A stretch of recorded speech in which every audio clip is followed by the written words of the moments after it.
Salut à tous, c'est Bismart, on est reparti. Alors on est reparti, tiens, on va démarrer un an. Bon voilà, nous aussi forcément, faut qu'on parle de ça. Il se trouve que sans doute, c'est au niveau du retail dans les magasins que le choc a été le plus brutal, avec évidemment la restauration, le tourisme, etc. Mais le retail dans les magasins, ça a été quelque chose. On a Laurent Milchior qui est avec nous, le patron d'Etam, donc on va parler de ça très très largement. On va continuer la discussion qu'on avait hier autour des banques, autour des banques digitales, notamment. C'est Quanto qui va venir nous voir, l'une des néo-banques justement pour entrepreneurs et pour néo-entrepreneurs. L'automobile, alors là je vais peut-être vous faire découvrir d'ailleurs un acteur, il est tout petit sur le marché, il est tout petit mais il a un sacré nom quand même, c'est Volvo. Et alors Yves Pasquier-Desvignes, je lui demanderai, je crois qu'il y a 20 ans qu'il dirige Volvo en France, il a une vision quand même de ce qui se passe sur le marché, qui est quand même lourdement retombé, le marché automobile en début d'année là. C'est intéressant. Et puis sur l'électrique, c'est quand même moins clair que ce qu'on pouvait penser. Et puis ensuite, on terminera ressources humaines. Alors, avec pour le coup une ETI, vous savez que c'est le credo de Bismart, ETI en région, autour des ressources humaines et justement les leçons qu'ils ont. Mais ça va être l'une des premières questions en fait que je vais poser à Laurent Milchior. On va démarrer avec ça. Laurent Milchior, donc le patron d'Etam. Laurent, moi c'est ça qui me passionne, enfin qui doit vous aussi vous passionner. Donc il y a eu des hauts, des bas, des chocs, etc. On va pas refaire l'histoire. Comment est-ce qu'on maintient la cohésion des équipes ? Ouais, c'est le plus gros sujet. Et on se posait la question encore hier en Comex de dire est-ce que on peut plus se réunir tous ensemble. Donc on a vraiment maintenu une journée par semaine maximum. Donc on est à 20% d'effectifs maximum à Clichy. Alors c'est pas réparti selon les typologies de métiers de manière équivalente. Ouais. Au siège, les magasins ils sont sur le terrain. Moi, pour ceux qui sont ouverts. Oui, et il y a ceux qui sont fermés. Donc on a de la newsletter. On fait les heures sup. On utilise les personnes des magasins fermés pour aller travailler dans les magasins ouverts, pour conserver le lien, l'appétence du terrain, etc. Donc ça, c'est extrêmement important. Lors du premier confinement, on avait tout fermé. Et en fait, c'est plus simple, quasiment, de tout fermer que dans la situation actuelle où on a la moitié de nos magasins, en l'occurrence en France, nous, qui sont fermés. À l'étranger, selon les pays, c'est à géométrie... Plus de 1400 magasins, je ne l'ai pas dit, mais c'est plus de 1400 magasins. Exactement, à géométrie variable. Et donc, du coup, quand tout est fermé, on va être dans une espèce de méthode pour tout le monde. Là, aujourd'hui, c'est à deux vitesses. Vous avez les mêmes typologies de salariés, avec la même implication dans l'entreprise. Certains, ils sont tous les jours face aux clients dans leur magasin, avec des flux qui sont corrects, finalement, parce qu'il y a un peu de report quand même des magasins dans les espaces de plus de 20 000 m² ou 10 000 ou 5 000 selon les typologies de confinement locaux, qui se répartissent dans le centre-ville. Alors, on récupère 10-15 points de chiffre d'affaires. Et donc, ceux qui sont fermés, c'est vrai qu'ils souffrent parce qu'il y a une forme de jalousie qui s'installe. Et en fait, on réalise que les Français, en tout cas, nous, on a 5 000 salariés en France. Oui. Elles demandent, parce que c'est des femmes, elles demandent d'aller travailler, en fait. Tout le monde demande d'aller sur son lieu de travail et d'aller travailler. Et donc, on a un certain nombre de dispositifs sous forme de gaming, sous forme de newsletter. Comment ça, gaming ? Attends, mais moi, ça m'intéresse. Comment ça, gaming ? Il y a des applis. Des petits concours, des petits questionnaires avec des choses à gagner, avec des notes et des points, etc. Pour dire, on sait que vous êtes toujours là. On sait que vous êtes là, on vous fait participer.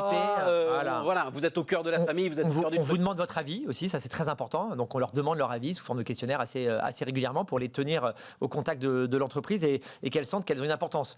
Le plus difficile, ça a été pour les gens au siège qui sciemment on a dit voilà, ce poste-là, en fait, on peut le mettre de côté temporairement et le mettre en chômage partiel quand le chiffre d'affaires a trop baissé. Et ces gens-là, ils se disent finalement, on n'a pas besoin de moi parce qu'en fait, l'entreprise, elle continue à tourner en partie. Et moi, je suis la personne à qui on a mis 100% d'heures en activité partielle. Et donc ça a été très difficile. Mais c'est vrai que du coup, les entreprises, on a réalisé aussi qu'on devait s'organiser un petit peu différemment, parce que les paris-centres ont bougé. Celui qui se retrouve à 100% activité partielle, dans ton esprit, il n'est pas du tout en dehors de l'entreprise. Simplement, là, c'est une telle chute de chiffre d'affaires que tu n'en as plus besoin. Mais et il y a des choses qu'on accepte de faire en mode dégradé, en fait. On est obligé de travailler en mode dégradé. On faisait l'exemple, on prend une entreprise comme Undies aujourd'hui. On a 60... Undies, c'est la marque de lingerie plus jeune du groupe. On a aujourd'hui en France, avec les mesures actuelles, on a 3/4 de notre chiffre d'affaires magasin qui disparaît. Pour autant, On dit, mais on est organisé de telle sorte qu'on a besoin quasiment de tout le monde sur le pont. Mais on n'a plus les moyens d'avoir tout le monde sur le pont quand on baisse de 75% son chiffre d'affaires magasin. Alors les autres 25, là, ils récupèrent une vingtaine de pourcents, donc on perd 70 au total en magasin. On récupère une partie en web. Donc au total, on perd 55% de chiffre d'affaires, mais 55% de chiffre d'affaires de perte, de baisse, sans visibilité. Et c'est normal qu'on n'ait pas de visibilité compte tenu de la situation actuelle. On ne peut pas reprocher de ne pas avoir de visibilité. On peut dire, il faut nous donner une date. Donner une date quand les courbes sont comme ça, c'est pas de date, la meilleure date possible. Hein. Parfaitement. Donc la réalité, et là, on doit faire le choix de dire, ça, on va le faire un peu moins bien. On s'est habitué à travailler différemment. Et celui qu'on laisse de côté, on lui dit, écoute, on lui explique.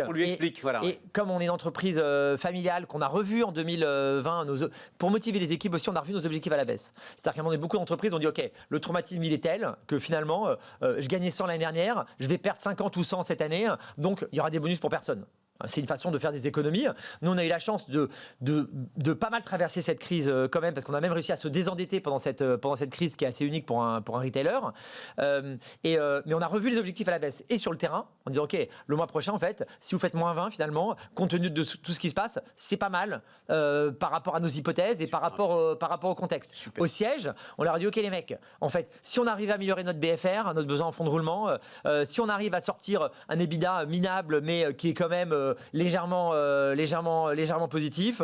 Alors tout le management au sens large, c'est une centaine de personnes. On a revu leurs objectifs pour que tout le monde se bagarre sur cet objectif. Sinon, c'est hyper démotivant. On vous dit au début d'année, allez, on va faire nos 10% d'EBITDA ou 12 ou machin, ok, et puis tout le monde sait que c'est plus possible le 15 mars en fait.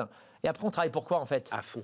Donc, et là, du coup, je pense que les gens se sont défoncés et que ça a créé plus de valeur, que le coût qui a été significatif des bonus qui ont été versés est très important en fait. Quasiment une des années, on a versé le plus de bonus finalement. Pour autant, je pense que les gens se sont dépassés pour apporter plus que ce que ça a coûté l'entreprise. Et ça crée une cohésion d'équipe. Ça m'amène à une autre question. C'est que tu le dis toi-même, tu récupères du trafic sur le web. Ça va rester ça.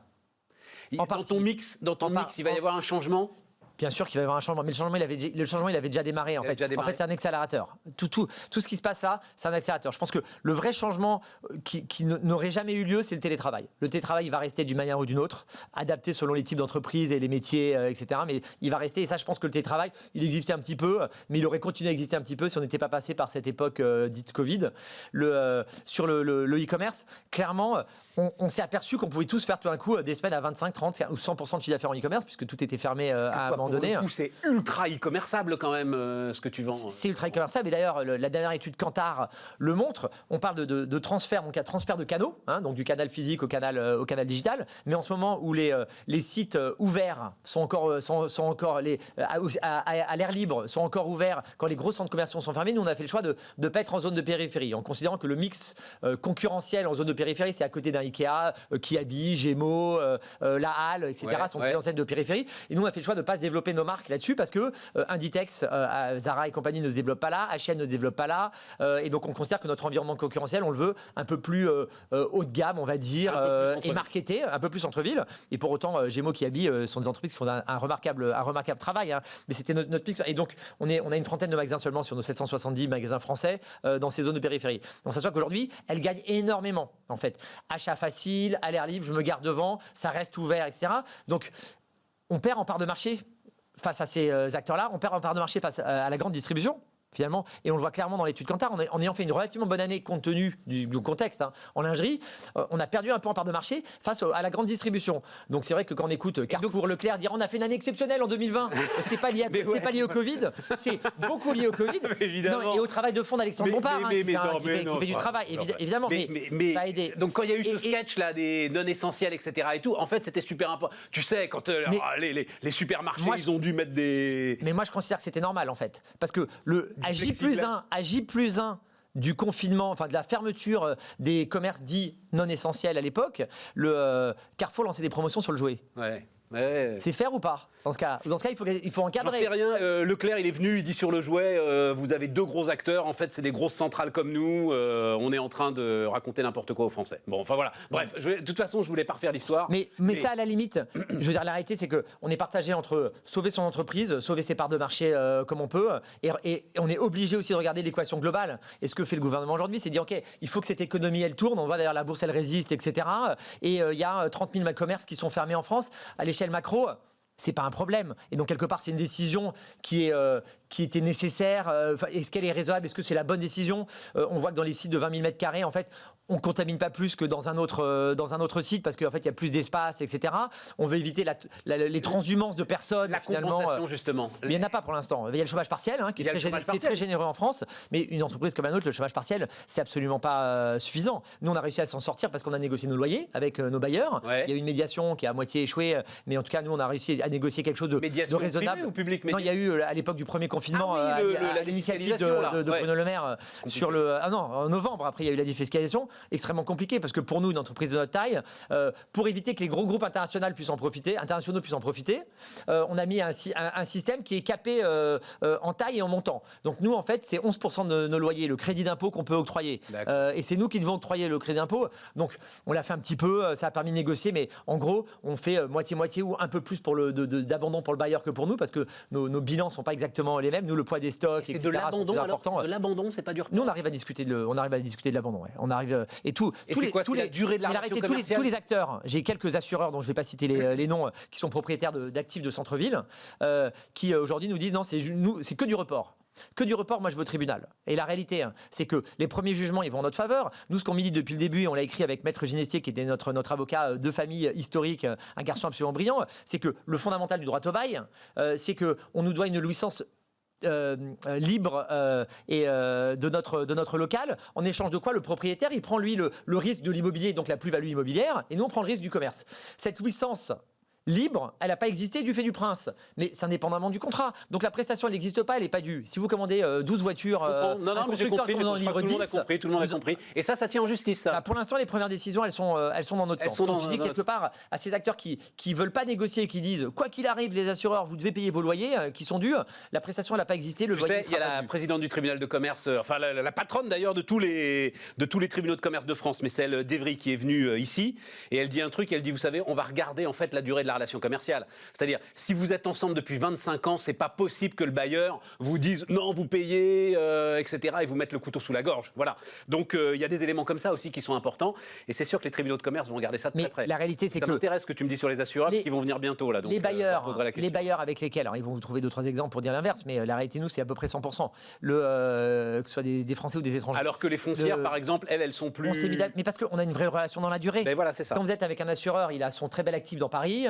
Il vous dit vous me devez tant par mois, et moi je dis j'ai pas envie, mais il dit quelque part est-ce qu'il a d'autres locaux à me louer à l'avenir, est-ce qu'on a une relation? Non, mais avec Unibail-Rodamco, je dois trouver un accord parce que j'ai 76 sites avec Unibail-Rodamco, parce que je vais en fermer, je vais en ouvrir, on va les bouger, on va faire plus grand, on va faire plus beau, et on va travailler ensemble. Et c'est aussi pour ça qu'ils ont les plus beaux sites, les plus chers mais les plus beaux, et que après, un peu à l'américaine, après se friter de manière un peu sévère, finalement on arrive toujours à trouver un accord qui permet de construire l'avenir. Et en fait, je pense que c'est chaque pan de l'économie dans cette période doit quelque part s'unir et travailler ensemble pour trouver le meilleur équilibre pour que tous les acteurs puissent survivre et construire un avenir. Je reviens sur des aides, il n'y en a pas, parce que au mois de novembre, pour le coup, l'ensemble des magasins qui ont été fermés administrativement, il y avait une partie du chiffre d'affaires qui était complètement prise en charge par l'État. Ce dispositif n'a pas été reconduit pour la fermeture des centres commerciaux. La réalité, ça fonctionne pas pour les grandes entreprises en fait. Ah, d'accord. Ça fonctionne pour les entreprises de. D'accord. C'est plafonné à 200 000 euros. Ok. En fait.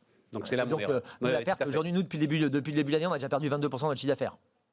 Voilà. Et là, on estime que sur mars-avril, on va perdre encore 35 millions de plus de chiffre d'affaires. Donc les 200 000 euros, c'est malheureusement pour nous, c'est très bien d'aider les plus petits commerçants. Rappelle-nous ton chiffre d'affaires d'ailleurs. L'année dernière, on a fait 750 en baisse d'une petite vingtaine de pourcents par rapport à l'année précédente. L'année un peu moins, c'est 16% de baisse.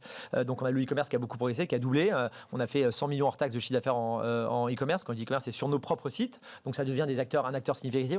On est premier acteur de lingerie en France en e-commerce et en physique. Donc sur les deux canaux.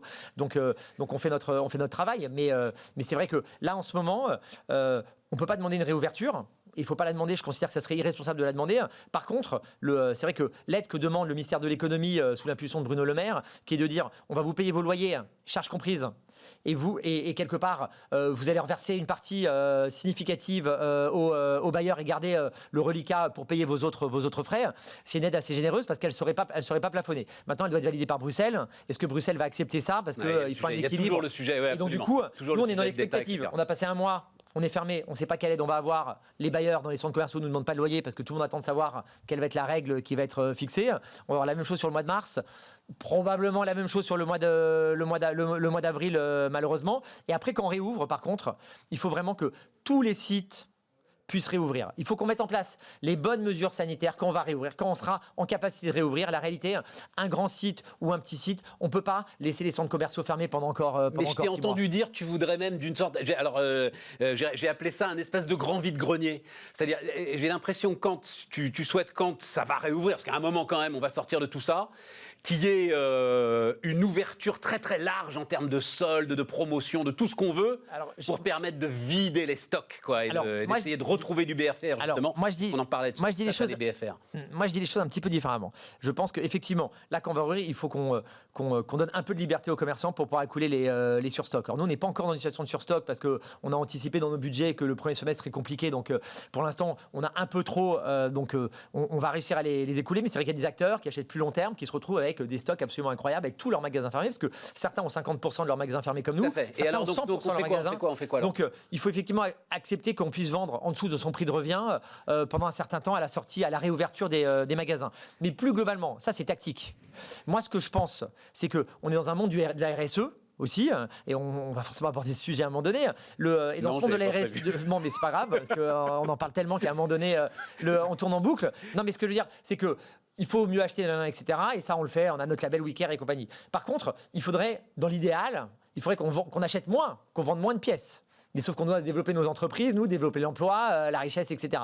Donc, si on dérégulait les soldes, si on arrêtait de dire en France, les soldes, c'est le 25 juin ou le dernier mercredi. Ah oui, mais là, c'est une mesure structurelle que... Mais il n'y a plus que la France et la Belgique qui ont ce truc-là. Oui, mais alors bon, là, ouais, d'accord. Et ça aiderait en fait à ne pas gonfler ses stocks parce qu'on sait que même si ça a baissé, que les premiers jours de solde, il faut avoir plein de stocks pour le vendre, démarquer, etc. Ouais. Et ça, c'est il y a un fonctionnement pervers dans l'histoire. C'est hyper pervers. Ça, c'est et clair, en fait, le web, il fait ses promotions en permanence. Donc en fait, là pour le coup, c'est un espèce de truc à l'ancienne. On s'accroche à nos magasins, mais la réalité du marché, il n'est plus comme ça. Qu'est-ce que tu as appris pendant cette crise ?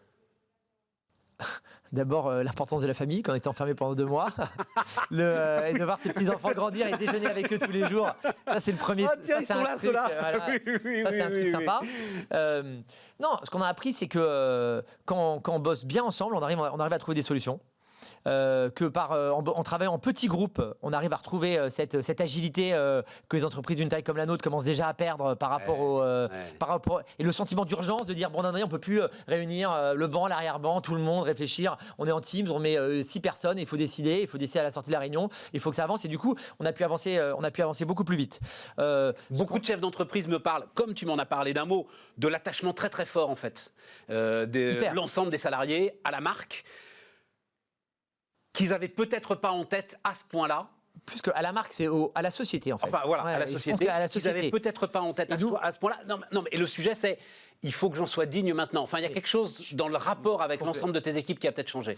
Complètement d'accord. Et c'est vrai qu'on a fait beaucoup de choses, mais qui semblaient pas grand-chose au moment où on l'a fait. On a fait le maximum qui nous est passé par la tête, en brainstormant, etc. Et quand on a réouvert nos magasins, dans toutes mes visites magasins, tout le monde m'a remercié d'avoir gardé le contact et les petites vidéos envoyées sur les réseaux internes. Et merci d'avoir été là, Laurent, etc. Il va falloir. Mais le truc, j'ai fait que ça. Il va falloir continuer. C'est ça le truc. C'est dans ma culture et dans notre culture d'être super proche de nos collaborateurs. Et donc demain, je me prends l'avion pour aller voir 2 magasins à l'autre bout de la France parce que tous nos magasins sont fermés, mais parce qu'il faut être encore sur le terrain, en province, voir tout le monde, etc. Et donc d'être très proche du terrain dans le retail. Si on le fait pas, en fait, on fait pas du retail. Et je pense que la transformation, elle passe par les humains dans l'entreprise. Et donc dans le retail, en fait, si on n'aime pas les gens, et si vous parlez avec Michel Edouard-Leclerc, je veux dire, il aime ses équipes, Michel Edouard-Leclerc. Hein. Donc je veux dire, et c'est pour ça aussi qu'il fonctionne. C'est charnel. C'est charnel. Donc, et c'est absolument nécessaire. Laurent, il me reste 1 minute. Ça va repartir. Jean-Paul Agon qui est venu là. Jean-Paul Agon qui est venu. Ça va être un feu d'artifice de rouge à lèvres. Ça a fait un feu d'artifice de petites culottes. Tu sens quelque chose de très fort quand ça va partir. Alors, je pense que ça va être très fort sur tous les éléments de vie, en fait, ce qui va redonner envie de vivre. En fait, je pense que la restauration va repartir très fort. Je pense que le voyage de tourisme va repartir très fort. Le voyage d'affaires, il va être pas mal changé avec les Teams et Zoom et Co. Est-ce que la lingerie va partir très fort? La lingerie, elle a mieux résisté parce qu'on s'est plus équipé en lingerie à l'intérieur. Ouais, je comprends. Et du coup, je pense que le prêt-à-porter va repartir très fort. Je pense pas que la lingerie va baisser. Mais est-ce que nous, on va profiter autant de ça comme on a résisté? Je suis pas certain. Je pense que les magasins vont repartir. Et en France, ce qu'on voit, et c'est vrai que l'action du gouvernement, on peut la juger là-dessus. On est dans 52 pays. Tous les 52 pays ont confiné, déconfiné, à leur sauce chacun. Le seul pays qui repart tout de suite, quasi quand on déconfine, c'est la France. Et c'est vrai qu'il y a une poche de pouvoir d'achat qui a été préservée, qui est de l'épargne, qui pose d'autres problèmes. Hein. C'est ce que j'allais te dire, Laurent. À quel prix? Voilà. Qui pose d'autres problèmes. C'est un autre problème. Merci d'être venu nous voir. Merci beaucoup. Laurent Milchior, le passionné patron d'Etam, était notre premier invité sur Bismart. On repart les amis, on repart. Alors, on va rester comme hier. Alors hier on était avec la directrice de l'innovation de la Société Générale et donc Alexandre Pro est avec nous, fondateur de Quanto. On va parler de Quanto, on va parler des néobanques et je lui disais mais pourquoi est-ce que les grandes banques se font tailler les croupières? Donc elle disait mais non c'est pas vrai. Non j'ai employé le terme damer le pion. Non, on ne se fait pas damer le pion, etc. Et tout, voilà. Et vous leur damez le pion aux grandes banques ou pas, Alexandre? Damer le pion, je sais pas, peut-être tailler des croupières, sûrement. Et combien de clients 150 000, TPE, PME. Et alors, toi, il y a une grande différence. C'est que les néobanques, on peut être multibancarisé, et en fait, c'est pas parce que vous avez un compte N26 ou Revolut que vous n'avez pas de compte Société Générale ou BNP. Pour toi, c'est différent, à mon avis, non? C'est un peu différent. Effectivement, nous, on estime que sur nos 150 000 clients, donc dans 4 pays, Allemagne, Italie, Espagne, en plus de la France, on estime qu'à peu près les 2/3 utilisent Quanto comme leur compte principal ou leur compte unique. Donc c'est effectivement assez différent de ce qui se passe en B2C, donc pour les particuliers. Mais on a aussi des clients qui ont 2 comptes, un compte dans une banque traditionnelle et un compte chez nous. Donc il y a les deux, mais c'est vrai que la proportion, elle est plus forte chez nous de clients qui utilisent Quanto majoritairement. Et là, on peut le dire, on va parler après de tout ce que tu promets, etc. et tout, mais c'est d'abord parce que vous avez cassé les prix. Franchement, non. Oh. Non, je pense que Parce que là, il y a une vraie différence tarifaire, en fait. C'est moins cher, mais surtout, c'est beaucoup plus simple, beaucoup plus rapide, beaucoup plus clair. Et donc, nous, il y a un point important sur les tarifs, c'est que nous, tous nos clients payent. Donc, il n'y a pas de gratuit chez Quanto. Et d'ailleurs, nos clients, je pense, sont assez contents parce qu'ils voient bien qu'un bon service, c'est rarement complètement gratuit. Mais tu parles de ton concurrent Shine, mais je crois qu'il n'y a plus de gratuit non plus chez Shine. Non, pardon. Non, je parle en B2C. Ah oui, en B2C, oui. Bah, oui, d'accord. Oui, bah, bien sûr. Non. Et donc je pense que non, on est surtout beaucoup plus clair et transparent qu'une banque traditionnelle. Les banques traditionnelles, malheureusement, c'est pas clair en fait combien ça coûte. C'est-à-dire qu'il n'y a pas un site avec marqué combien ça coûte tous les mois. Et puis en fait, comme tu le vois sur tes relevés en fait. Comme c'est généralement assez cher. Ouais. On va essayer de négocier, d'avoir une carte gratuite, d'avoir 20% de réduction, de ne pas payer la première année, etc. Donc toute cette espèce de prise de tête, si je puis dire, sur les tarifs et la négociation, nous, on l'a pas chez nous. Nous, il n'y a personne qui négocie. C'est 9 € et ou tu sais, plus. Et ça, voilà. Alors, tu le connais toi par cœur. Et les entrepreneurs individuels, jeunes entrepreneurs, enfin ceux qui, à la limite, regardent leur compte bancaire, quand on va le dire ça comme ça, de leur entreprise, le vivent comme moi, je peux le vivre. C'est-à-dire, quand tu as une négo, ils te mettent quand même le vrai tarif. Et puis ensuite, ils te mettent moins, donc la négociation.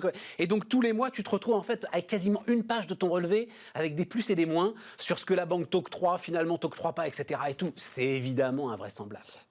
Donc c'est ça, et je pense que au-delà donc des tarifs en tant que tel, c'est-à-dire est-ce que c'est 9, 15 ou 22, nous il y a des forfaits mensuels qu'on paye, donc selon la taille de l'entreprise, les besoins, il y a 3 forfaits aujourd'hui, 9, 29, 99 €, qui sont très simples, très clairs, comme n'importe quel SaaS qu'on a aujourd'hui, mais il n'y a pas de commission de mouvement, etc. Donc il y a tout ce qui est frais cachés ou complexes, il n'y a pas. Et donc c'est pas uniquement franchement, c'est moins cher. Mais c'est surtout que c'est clair, c'est transparent, c'est fair, et il n'y a pas de, si je peux utiliser le mot, entourloupe, quoi. Parce que quelquefois, on a un peu l'impression qu'on ne comprend pas, et que même quand on creuse, en fait, on ne va pas comprendre avec les banques traditionnelles. Et nous, c'est exactement l'inverse de ça. On est très vintage dans le vocabulaire, là. Damer le pion, entourloupe, voilà, hein, très vintage. Bon, Alexandre, j'ai écrit Elle a tout d'une grande, parce que si j'ai écrit Elle a tout d'une grande, c'est que, ça y est, tu lances une campagne télé, donc Quanto lance une campagne télé. On va voir les images, là, on va pas mettre le son quand même, parce que, bon, il y a des limites à ce qu'on peut faire, mais à la limite, on la voit bien, là, sur l'image, donc la carte Quanto, elle défonce le téléphone, tout se fait en ligne, etc. et tout. Ça, c'est quoi? C'est les notes de frais, ça, qu'elle défonce. Et le premier truc avant, c'était toute la paperasse, enfin, je sais plus, ça va revenir de toute façon. Toute la paperasse, notamment pour l'ouverture de compte, qui nous se fait en 10 minutes, 100% en ligne, etc. Et il n'y a pas à envoyer des dizaines de documents par la poste, voire se déplacer en agence, etc. Mais alors ça, pourquoi? Pardon hein, de parler de tes comptes, mais pourquoi est-ce que les grandes banques, elles maintiennent ça, justement, si c'est pas obligatoire? Je pense que c'est le poids des traditions, le process, quoi, finalement. J'allais dire legacy, pour prendre un bon anglicisme. Ouais, voilà, effectivement, c'est le poids des traditions. Donc, tradition sur les règles de compliance, ou pour le dire vite, les règles ou les process opérationnels qui ont été créés il y a 10, 15, 20 ans et en fait qui perdurent. La partie technique ou technologique, évidemment, qui est aussi un gros poids, parce que nous, la grande chance, il faut bien l'admettre, la grande chance qu'on a, c'est qu'on a lancé Quanto il y a 4 ans, ou il y a 3 ans même, d'un point de vue commercial.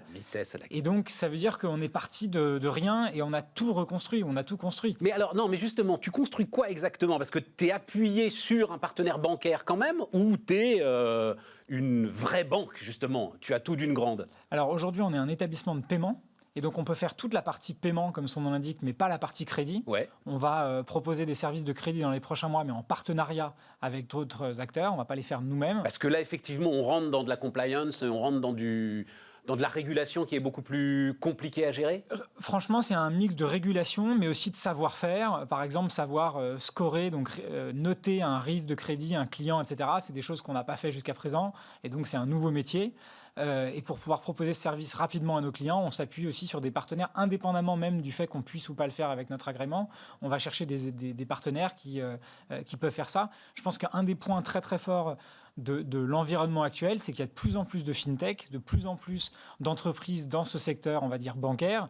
Et donc nous, on n'a pas vocation à tout faire nous-mêmes, on a vocation à faire très bien une petite partie, on va dire, de la chaîne et aller chercher aux bons endroits d'autres outils, d'autres briques qu'on va pouvoir apporter à nos clients. Et en l'occurrence, c'est ce qu'on va faire pour le crédit.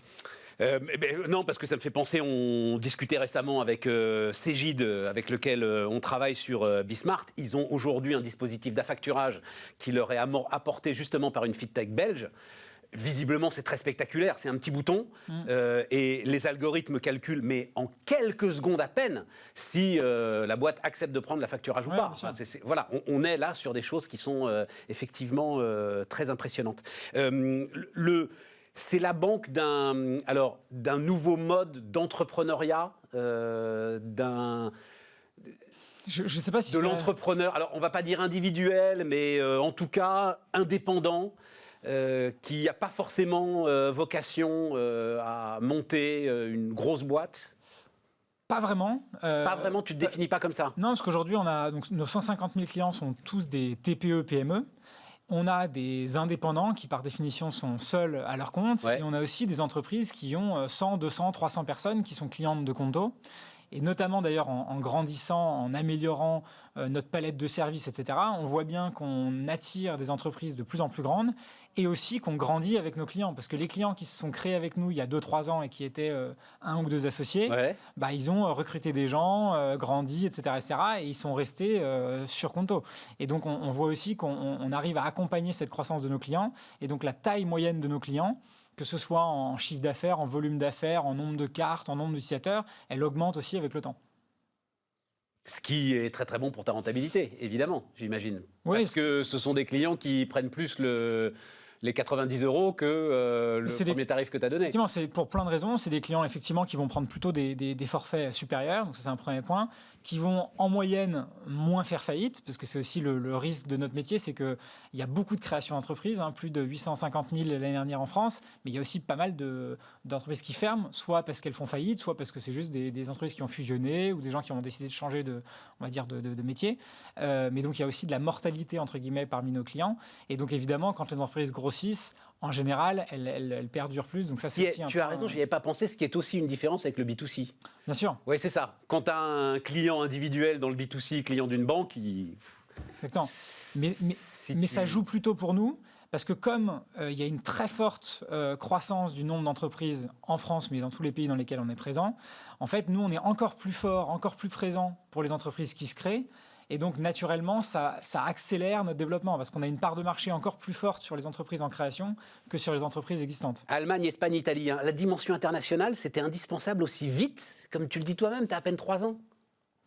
Alors, c'était déjà dans une volonté dès le départ. C'est pour ça qu'on a choisi le nom Conto, qui veut dire compte en espéranto, donc la langue, on va dire, européenne, même s'il n'y a pas vraiment de langue européenne. Et donc, dès le départ, on avait un site et un service en version bilingue français-anglais. On a rajouté l'allemand, l'italien, l'espagnol, évidemment, ensuite. Et en fait, je pense que il y a 2 éléments pour lesquels on s'est lancé rapidement donc, sur ces 3 nouveaux marchés. Le premier, qui est que en fait, le timing est quand même assez clé, parce que le marché bouge, va vite, il y a pas mal d'acteurs. On est leader aujourd'hui en Europe, mais si on ne l'était pas, il y aurait probablement d'autres qui essaieraient de le faire à notre place. Donc le timing compte beaucoup. Et le deuxième élément, peut-être encore plus important, c'est que d'un point de vue culturel, on voulait vraiment, dès le départ, avoir une entreprise européenne et s'assurer que tous les gens qui nous rejoignaient et au quotidien, on était bien en train de construire un leader européen. Et si on fait trop longtemps un leader français, on a tout conçu, tout pensé, tout développé pour la France et on a un biais très fort. Et du coup, c'est beaucoup plus dur, un peu comme les banques traditionnelles qui ont fait longtemps dans de revenir européen, quoi. Et donc, nous, tout est en anglais. Tous les gens qu'on recrute, ils parlent plusieurs langues, dont l'anglais. Donc, ça veut dire que ça complique aussi le recrutement d'une certaine manière, parce que ça veut dire que c'est des barrières à l'entrée un peu plus dures pour le recrutement. Aujourd'hui, on a 27 nationalités dans l'équipe.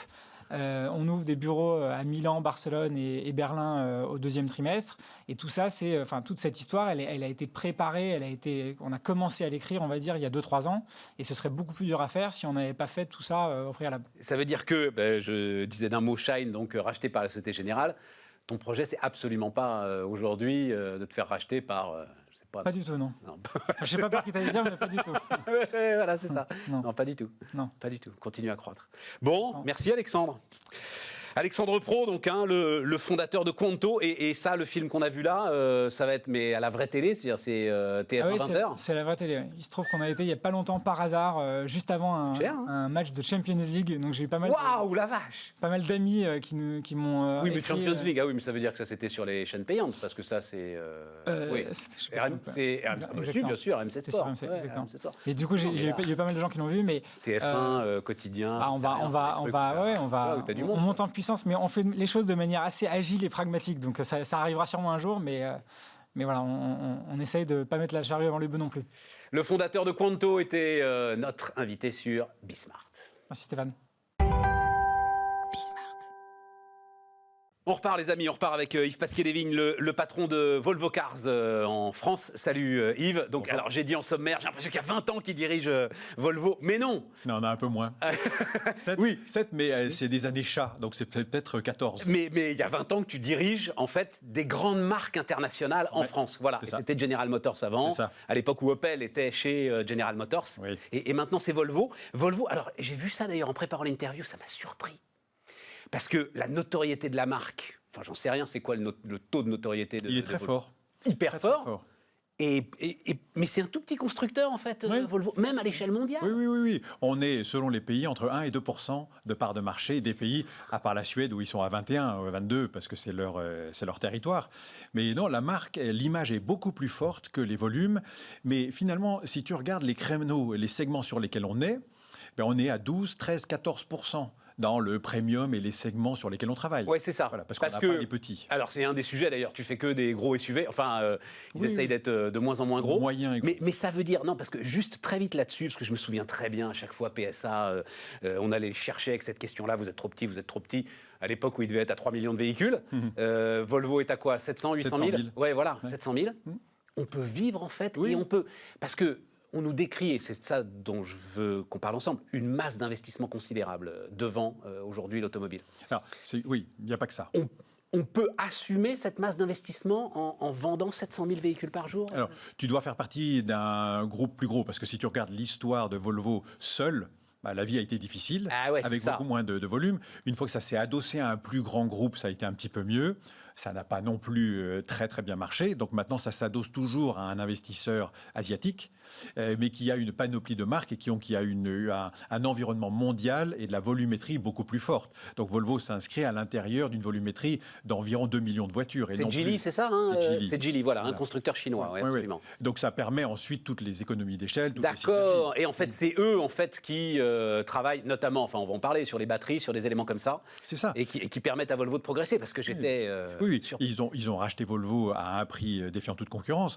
Et le proprio a dit immédiatement, voilà 11 milliards de dollars sur la table le premier jour, et vous me réinventez tout. De façon très souple, c'est-à-dire une plateforme, des énergies, des silhouettes de voitures. Voilà, vous repartez à zéro, vous avez feuille blanche, et vous m'électrifiez tout ça, parce qu'il y avait une vision beaucoup plus mondiale. C'était il y a quoi, il y a 4-5 ans, ça? Non, c'était en 2010. Donc ça va vite, maintenant c'est 11 ans. Ah oui, bon Dieu. La deuxième vie de Volvo a maintenant à 11 ans. Et avec une feuille de route et des tempos qui s'accélèrent. Alors, des choses qu'on annonce beaucoup plus. Il y a un autre, alors je me souviens très bien ça. Tu vas me dire en quelle année tu m'avais dit ça. J'avais trouvé ça complètement dingue. Volvo avait pris un engagement, j'en entends plus parler. Plus aucun mort provoqué soit par une Volvo, donc soit dans la Volvo, soit même un piéton écrasé ou un vélo. Oui. Zéro mort. Zéro mort dans l'environnement Volvo. Oui. Mais en fait, au moment où on l'a dit, on l'avait mis à un horizon 2020. Mais comme ça reste un objectif, un but permanent, on n'a pas lâché l'affaire. Et c'est en roulement permanent. Donc c'est une obsession chez Volvo. Et personne ne pourra dire si ça a été le cas ou pas le cas, parce qu'il n'y a pas une mesure mondiale de ça. Mais en tout cas, c'est toujours l'objectif. Vous-même, vous n'êtes pas en mesure de savoir en fait si l'objectif est tenu, s'il n'y a pas... Non. Quelque part en Indonésie, une Volvo qui s'est retournée dans un fossé. Oui, voilà. Et puis ensuite, tu sais qu'un arbre tout d'un coup tombe ou un poids lourd arrive en face. Mais c'est pour ça que je trouvais ça dingue comme engagement. Mais la réalité est que en responsabilité de la marque ou du conducteur en état sain, n'a jamais été mise en défaut dans ce genre d'accident. Ça veut dire qu'on va quand même, qu'on le veuille ou non, sans doute, vers une disparition de la mortalité automobile? Elle baisse drastiquement, d'une part par une responsabilité collective et individuelle, et ensuite par un équipement dans les voitures qui fait que la sophistication des matériaux et de l'ingénierie qui est dedans veille au grain, et on n'a pas fini. Il va y avoir des caméras qui vont surveiller tes yeux, ta pupille, et voir si tu as un petit moment de faiblesse et d'abandon des commandes, et ça prendra le relais immédiatement de tous les systèmes de sécurité, et ça ira gentiment garer ta voiture sur le bord. Bon, parlons, et justement, cette taille et ta connaissance très très fine du marché depuis tant d'années te permet quand même une grande indépendance. Les premiers défis... Ah non, d'abord, est-ce qu'aujourd'hui, on en demande trop à l'industrie automobile européenne? Est-ce qu'aujourd'hui, le poids des normes fait qu'à un moment, vous n'allez plus être compétitif? Alors, il y a différentes normes. Le poids des normes de la sécurité n'est pas un problème en soi, puisqu'on améliore sans cesse nos voitures. Je pense aux normes d'émission, évidemment. Alors, la réglementation environnementale est extrêmement lourde, ça c'est une chose, mais on dit toujours qu'on fait partie du problème, donc on doit faire partie de la solution. Le problème n'est pas là, le problème il est dans l'incohérence de toutes ces normes. La rapidité et l'échelle temps, on peut aussi la discuter, peut-être que ça n'a pas été assez vite il y a quelques années ou il y a 10 ans et que maintenant c'est en train de s'accélérer énormément. Et les constructeurs qui font face à des investissements colossaux et des cycles de vie de l'industrie, parce qu'il faut 6 à 7 ans pour avoir amorti ces frais de R&D. Donc si tous les curseurs changent tous les ans, tous les 12 mois en étant draconien et de plus en plus fort. On ne peut pas réagir, donc on prend des décisions extrêmement courageuses, extrêmement sophistiquées, extrêmement coûteuses pour faire face à ça et éviter de mourir, parce qu'on en est là, dans ces normes d'émissions. C'est ça. Et j'avais entendu, moi, le patron de Toyota, il y a 2 ans, enfin le patron de Toyota, le représentant français au conseil d'administration de Toyota, j'ai oublié son nom là, enfin bref, il est très connu, voilà, très connu dans l'industrie, dire donc tous on part comme des malades dans l'électrique parce qu'on n'a pas le choix. Oui. C'est peut-être pas ce qu'il faudrait faire. Écoute, on n'a plus le temps de réfléchir parce que les normes ont été votées, elles sont connues sur les années qui viennent. Ça veut dire qu'on arrive à être obligé de prendre des décisions fondamentales et majeures, d'abandonner des terrains d'investigation, d'abandonner des technologies qui font vivre beaucoup de monde, dont les normes de pollution peuvent être contestées. Mais on n'a plus le choix. Ça veut dire qu'aujourd'hui, on n'est pas dans le raisonnement en disant c'est intelligent ce que l'on fait là, c'est qu'il faut le faire parce que c'est une question de survie. Et pour une marque comme la nôtre, l'agilité et de prendre des décisions encore plus en amont de l'application de ces décisions est une question vitale. C'est quand même très... Enfin, je ne vais pas dire inquiétant, mais... c'est quand même un vrai sujet. Et vous êtes les premiers, et je pense que des pans entiers de l'industrie sont confrontés derrière. C'est-à-dire cette obligation de prendre en fait la technologie disponible et de s'engouffrer dedans, et d'une certaine manière d'arrêter la recherche sur des choses qui, si on fait le bilan général pour l'ensemble de la planète, auraient peut-être été plus profitables. Peut-être. Et il y a une chose qu'il ne faut pas oublier, c'est que généralement, dans du commerce, le client normalement décide. Le client, c'est le patron. Et là, on est en train de lui imposer à marche forcée, des modes de mobilité, des consommations, des produits dont on sait aujourd'hui qu'il n'est pas forcément mûr pour les acheter. C'est-à-dire qu'on parle de l'électrification, du 100% électrique. Il n'y a pas de marché qui prouve, à part en Asie, où il n'y a pas eu les technothermiques qui ont construit ça pas à pas pendant des années. Là, et donc ils passent radicalement à une nouvelle technologie. Là, nous, on doit changer de technologie en se disant, en face, il n'y a pas beaucoup de clients pour l'acheter, pas beaucoup de clients à éduquer. Et ce n'est pas le marché et les clients qui nous forcent à évoluer, c'est une réglementation dans des cadencements et dans des délais qui ne sont pas ceux de l'industrie. Donc, tu as une double peur. C'est là, est-ce que la technologie va arriver à suivre et nous permettre de survivre aussi rapidement? Et est-ce qu'il va y avoir un client en face? Est-ce qu'on va avoir le temps d'éduquer le client et d'éduquer... Il faut une éducation à l'électrique? Oui, et nos propres forces de vente. C'est-à-dire que le schéma change complètement et va changer dans des échelles temps beaucoup plus courtes. C'est ce qu'on faisait en 10 ans auparavant, on doit le faire en 1 an maintenant. Donc on a réduit de 10 ans les périodes de transformation. Donc mon boulot, c'est d'essayer d'éduquer toutes nos forces de vente à changer les paramètres. Et quand une voiture électrique arrive, c'est pas de dire bon, c'est une voiture de plus à la gamme. Donc voilà, vous avez un essence, un diesel, un hybride électrique. Non, tout change. Il faut inventer des nouveaux systèmes de package, des nouveaux systèmes de mobilité, promouvoir la recharge à domicile, travailler le transport en entreprise, les intermodalités, parce que les autonomies sont plus courtes. Donc nos propres forces de vente, rassurer des clients qui arrivent avec plus de questions que de certitude, et essayer de les amener gentiment à cette transition, parce que spontanément, dans les showrooms de quelque marque que ce soit, ça ne se bouscule pas au portillon pour dire « donnez-moi ce qui est en tout électrique ». Tu sais, je voyais on peut en parler justement, parce que la pub d'un de tes concurrents qui me surprenait beaucoup, ça commence, vous l'avez peut-être vu, c'est une voix off qui dit il a lu 1357 articles sur le sujet, il a consulté 250 000 bases de données, et tout à coup, il a eu un éclair de génie devant cette voiture qui passe. Sauf que non, tu n'as pas d'éclair de génie devant la voiture qui passe. Et ce qui reste, c'est l'énorme complexité en fait, du problème qui est posé par cette nouvelle vie électrique. Qui change tout. Ce qui m'amène à un autre point qui m'intéresse beaucoup, c'est les concessions. Enfin, alors, d'abord, l'électrique, c'est moins de mécanique. Dans le bilan aujourd'hui... Oui. Il y a beaucoup moins de pièces d'usure, beaucoup moins de pièces qui ont de la consommation d'ingrédients parallèles. Donc oui, il y a beaucoup moins. Et en plus, ça régénère sa propre électricité dans des freinages assistés. Donc on freine moins avec les systèmes de freinage classiques. Donc ça, c'est dans un temps futur. Pour le moment, il y a un parc automobile qui va durer encore des années à l'entretien. Mais c'est vrai que le nouveau mode des voitures électriques fait disparaître un certain nombre de technologies. Bon, mais le saut quantique que vous avez été obligé de faire de vendre des voitures, alors je ne sais pas si c'est le cas de Volvo, mais de vendre des voitures directement sur Internet, parce qu'à un moment, les concessions étaient complètement fermées. Est-ce que ça, c'est pas un sacré choc dans le business model des... On va reprendre les choses par étapes. Oui, il y a l'affirmation que dans des années, le commerce se fera plus en ligne. Mais on va revenir dessus. Ce qu'on a fait on a testé quelques systèmes pendant la période de confinement, parce qu'on a été obligé, du jour au lendemain, de fermer 100% de nos boutiques et de nos ateliers. 100%. Ouais. Donc un cataclysme. Et on se dit, pour autant, comment gardons-nous un contact avec nos clients ? Et donc le digital s'est imposé pour des offres moins sophistiquées. On ne pouvait pas faire d'essais. Donc on a utilisé ce canal. Est-ce qu'il a permis de vendre des voitures super marginales, c'est-à-dire rien, honnêtement, enfin quelques unités, on est à moins de 1% de business qui s'est vraiment fait en ligne. Mais le contact, l'expérience client, comment allez-vous? Est-ce qu'on peut continuer à discuter? Est-ce que je peux vous faire des vidéos? Est-ce que je peux vous envoyer quelque chose? Vous faire des offres et vous la proposer en plus en dématérialisé, ce qu'on ne faisait pas, parce qu'on était très classique dans l'industrie automobile. Donc là, ça nous a forcé à aller un peu de l'avant.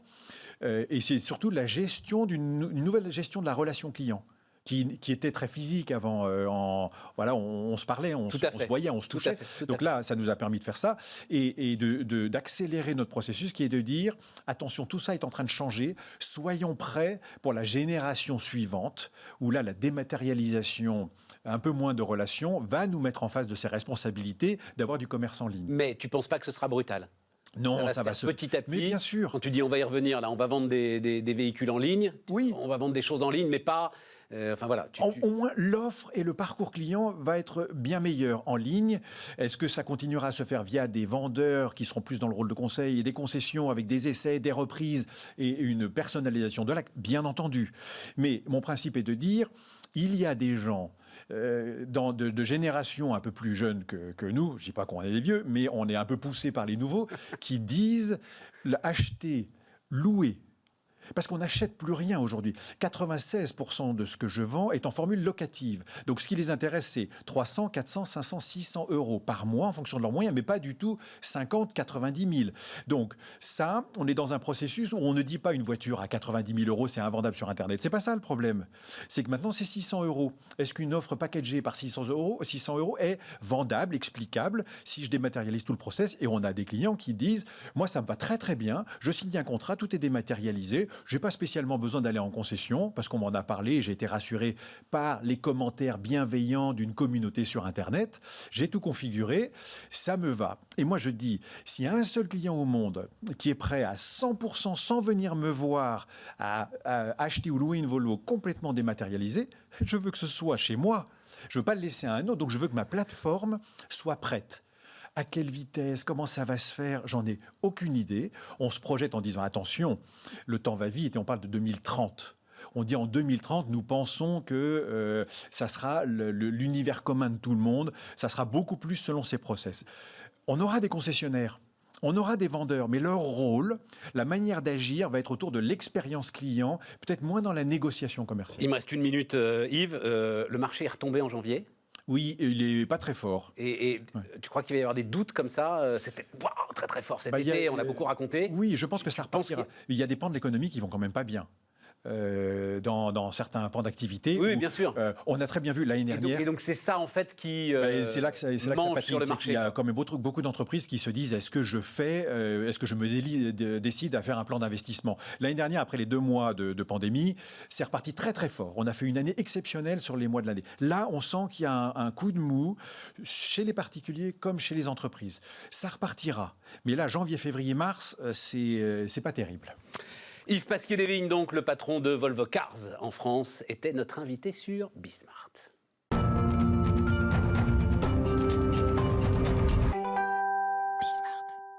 On termine les amis, on termine avec Vincent Gallo, le fondateur de Webcam. Bonjour. J'ai adoré le nom Webcam, Webcam avec un Q. C'est ça. T'as compris pourquoi? Non. Non, parce que le Q, c'est webcam tourné à l'envers en fait. C'est un ambigramme, c'est comme la marque Newman. Si tu retournes le web dans l'autre sens... Quelle histoire! QAM, voilà, c'est une petite subtilité. Vous avez tous compris, hein? Et on retourne et Webcam. Agence web, donc ma première question, c'est comment est-ce que vous vivez, ensuite on ira parler de Saint-Etienne, là où tu es installé, comment est-ce que vous vivez l'accélération digitale? Est-ce que c'est une réalité? En fait, tu t'adresses, toi, justement, à Saint-Etienne, je veux dire, à l'entreprise du quotidien, voilà, je vais le dire comme ça. Exactement. Est-ce qu'ils ont pris conscience? Ça y est, tout le monde nous dit que ça y est, il y a une prise de conscience.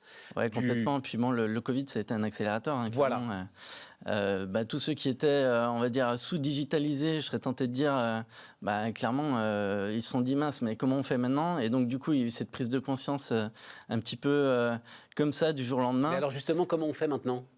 Comment on fait? Ce qui est pas mal, c'est que... On appelle webcam et on leur demande comment on fait maintenant? Oui, entre autres, mais après, heureusement, on n'est pas les seuls à proposer des solutions pour les commerçants, mais pas que, tous les métiers qui n'ont pas vraiment pris ce virage-là. Vincent, ce que je voulais dire, c'est que, en fait, le sujet...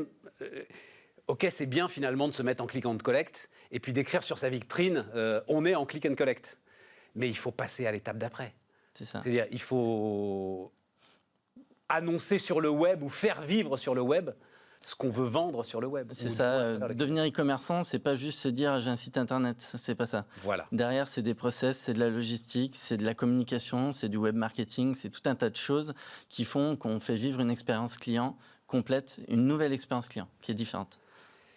Et tous les canaux aujourd'hui doivent être ouverts, c'est-à-dire il faut absolument que je parle, alors évidemment site internet, mais que j'ai aussi ce qui va bien sur leur portable, que j'ai aussi ce qui va bien sur les réseaux sociaux, etc. Il faut la palette totale? Pas forcément. Ce qui est important, c'est d'avoir la palette qui va correspondre à son audition, à son auditoire, donc à sa cible tout simplement. On va dire, voilà, ma cible, c'est, voilà, je veux adresser les plus jeunes, par exemple, plus les ados. Forcément, je vais aller voir TikTok, je vais aller voir Snapchat, je vais aller voir Instagram, etc. Si je m'adresse en B2B, je ne vais pas m'amuser à aller sur ces réseaux-là. Je vais travailler plus sur du LinkedIn, sur des réseaux spécialisés, etc. Donc, bien évidemment, la stratégie va dépendre de la cible, tout simplement. Et ça a du sens. On va parler de, moi, ce que j'appelle la revanche des villes moyennes. Ça m'intéresse beaucoup quand même. Je vais te le dire d'un mot, mais ça a du sens si je suis un bon commerçant installé à Saint-Etienne. Alors, effectivement, je veux m'adresser aux jeunes, que d'aller sur TikTok. Je ne vais pas être noyé dans cet univers de dingue, là, aujourd'hui. Ça dépend ce que je cherche à faire. Hein. Effectivement, ça peut être compliqué d'aller sur quelque chose qu'on ne maîtrise pas du tout. Et là, c'est à double tranchant. Donc, dans ce cas-là, il faut se faire accompagner par des gens qui maîtrisent. Mais c'est là où toi, tu maîtrises, justement. C'est là où on maîtrise, tout à fait, et où tout un tas d'autres acteurs maîtrisent. On n'est pas les seuls à faire ça. Après Webcam a ses compétences bien marquées sur les réseaux sociaux depuis un certain nombre d'années, notamment. Ouais. Tu as un truc avec le foot ou avec le sport? Parce que je regardais la liste de tes clients. Et je vois, alors d'abord il y a Saint-Etienne, le football, etc. Mais il y a pas mal de clubs de football. Je crois qu'il y a l'AS Monaco, par exemple. Et puis des sportifs, je vois Thomas Voeckler, donc vous n'avez pas oublié, le cycliste, Stéphane Diagana, etc. Il y a un truc avec le sport? Alors là, tu as repris un peu tout l'historique de Webcam, parce que Webcam, ça a 16 ans d'existence. Moi, j'ai regardé les clients, je vois s'il y a ça. Moi, je vais sur le site internet du spécialiste internet. Alors effectivement, on a quand même bossé avec beaucoup de... Et en fait, dans la com, souvent, on est un petit peu parfois étiqueté, et quand on est sur un créneau, paradoxalement, c'est les personnes du même créneau que je te ramène sur le sport. Non, pas du tout. Au contraire, on adore ça. Et donc, puis bon, quand on est... C'est le tropisme de Saint-Etienne. Quand on est stéphanois, on est né un peu avec le foot, et donc ça nous colle à la peau, forcément. Donc oui, après, tout secteur d'activité, pas que le sport, mais effectivement... Et si, parce que là aussi, pareil, pardon, mais effectivement, j'ai regardé sur le site, et j'ai vu des clients quand même prestigieux. Des grands clients. Il y en a encore aujourd'hui, enfin, je veux dire, des grandes marques. On va parler ensuite des ETI, mais des grandes marques, Moët Hennessy, Française des Jeux, Peugeot, ils sont encore là ou... On bosse encore avec le groupe Casino en grand client, avec le groupe Orange. Saint-Etienne. Pour le coup, Saint-Etienne. Qu'est-ce qu'ils cherchent justement dans une entreprise comme la tienne, dans une entreprise à taille humaine, comme on dit aujourd'hui? Justement, tu viens de le dire, ils cherchent cette relation humaine, ce côté réactivité. Nous, on a gardé une ADN de start-up avec des process de plus grosses sociétés. C'est quoi le chiffre d'affaires aujourd'hui C'est à peu près 4 millions. Ouais. Donc ça reste une petite entreprise, mais par contre, on est hyper agile, on est capable d'allouer de la disponibilité rapidement, on est capable d'avoir des gros process de sécurité malgré tout. Et donc en fait, on a un positionnement entre la toute petite agence et la grosse SS2I. Et ils viennent chercher peut-être une idée de génie, parce que quand Moët Hennessy débarque dans une agence, même une énorme agence, je pense que les mecs, ils sont capables de mobiliser une équipe en 2-2 pour les mettre au boulot. Ouais, alors on ne travaille pas avec tout, Moët Hennessy non plus. Hein. On est d'accord. Enfin, quand même, je pense que quand ils débarquent, tout le monde est au garde à vous.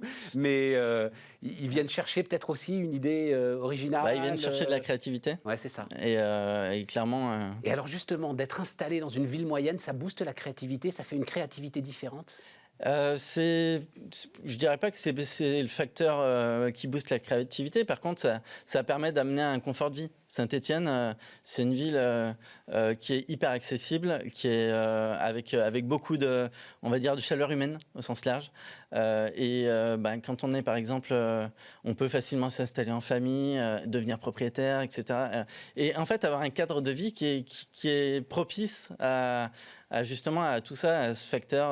Alors, c'était une de mes questions. Est-ce que l'année dingue qu'on a traversée change la donne, justement? Est-ce que dans, je ne sais pas, moi, les recrutements que tu peux faire, que tu peux tenter dans d'autres grandes villes, on se dit, ah oui, tiens.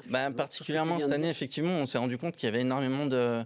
on a fait venir plein de nouveaux à Saint-Étienne parce que voilà, ils ont marre d'être dans des grandes villes, ils ont la volonté aussi de venir découvrir une ville qui, en fait, historiquement, n'était pas forcément très sexy, très industrielle. Et en fait, ils se rendent compte que Saint-Étienne, finalement, c'est une ville moderne. C'est pas que la Roumanie française comme l'image qu'on peut avoir. Et en fait, pas du tout. C'est hyper dynamique, justement. Mais je crois qu'en fait, c'était il y a tellement longtemps, la sidérurgie à Saint-Étienne, que je pense que les gars que tu recrutes, ils n'ont même pas idée. Peut-être qu'ils ont une vague idée du club de foot.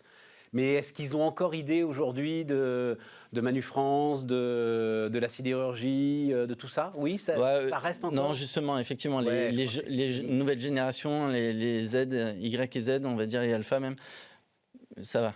Ils ont passé cette étape. Après. Il y a encore l'image du foot qui colle à la peau de Saint-Étienne. Quand on entend Saint-Étienne, c'est le foot malgré tout, même si on est dans les bas-fonds du classement. Mais on le vit bien. On a toujours la ferveur et on est toujours derrière eux. Il reste 2 minutes. Donc, tu as monté un incubateur. Oui, exactement. Donc, moi, ça aussi, ça m'intéresse beaucoup parce que, comme tu l'as dit, 4 millions d'euros, c'est une petite boîte. J'imagine qu'il faut se battre pour exister. Ouais.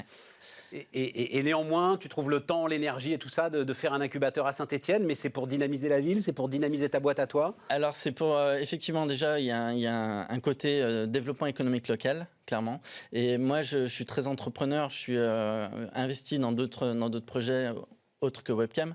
Et quand j'entreprends, quand j'ai entrepris au départ, j'ai fait des erreurs. Et j'ai là maintenant envie de faire part de mon expérience. Webcam a plein de compétences, plein d'expertises diverses et variées qui vont répondre aux besoins de toute start-up qui va se développer. Donc, je me suis dit... Pas forcément dans... Pas forcément dans le digital pur et dur, mais voilà, tout ce qui va être développement commercial, c'est des choses qu'on sait faire. Créer un plan d'action commercial. Le web marketing et la communication, c'est notre expertise de base. Et donc, évidemment, maintenant, toute entreprise passe par là. Il va y avoir tout ce qui va être création d'identité. Que ce soit sur de la spécificité de logo, de créer des belles slides de PowerPoint, bien évidemment avoir un beau site, etc. Voilà, toutes les compétences et toutes les expertises sont réunies chez nous. Donc on s'est dit, pourquoi ne pas le faire? Donc autant essayer de donner ce petit coup de pouce et créer un accompagnement un peu quotidien. C'est un peu la volonté de cet incubateur, c'est faire quelque chose qui n'existe pas à côté. Et participer à la dynamique de la ville. Exactement, on a ce petit côté, petit côté chauvin. Mais il y a une petite pointe d'accent d'ailleurs. Hein? Ah peut-être, je ne m'en rends pas compte. Ah oui, on l'entend. Très spécifique, pointe d'accent stéphanois. Merci pour tout ça, Vincent. Vincent Gallo, donc un webcam qu'on peut inverser maintenant, ça y est, j'ai compris. Était notre dernier invité sur Bismart. Bonne soirée à vous et nous, on se retrouve demain.